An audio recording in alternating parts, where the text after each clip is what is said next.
What is the most memorable moment of working on everything that you've done with SATO? Wow. I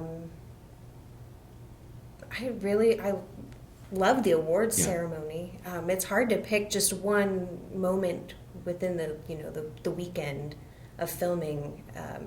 I love the energy, I would say, is my favorite part. It's just the energy. Everybody's just going as fast as they can and creating as fast as they can, and it's just so cool to watch. You're in it in that moment, and no matter what happens, you're invested, and you're just trying to work as hard as you can with the time that you're given. Do you think that, Paul, 48 hours having to basically start to finish, does it push you to create something that you wouldn't have otherwise created without that time limit?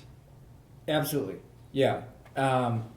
I know every year it seems like we ended up shooting way too much and having to cut a lot of it. So there is a lot of, you have to think kind of into the future a little bit whenever you're putting it together. Presently, what you're trying to accomplish. If I can chime in, the one thing that I've always said about, like, the best thing about SATO is it has a deadline. Mm-hmm.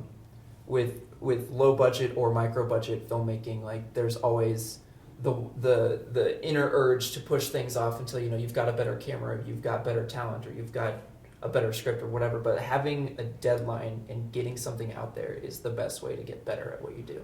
I'm assuming everyone else here would agree with that. Chris, you've done a lot of extra video work outside of SATO. Yeah. And is that something that the deadline is a little more stressful, or do you like having less of a 48-hour time crunch? Honestly, I think, I'm naturally a procrastinator as it is, but there's nothing more stressful than SATO48, man. Especially as I'm getting older, it's like my body's like, you can't do this anymore. But no, and I was just to comment and say, I think my favorite part about SATO48 is the screening. That's what I do it for, is for, the audience. I love watching them react, and I think that's the whole reason why I do it. I feed off that, and it makes me want to just keep creating more and more for the audience.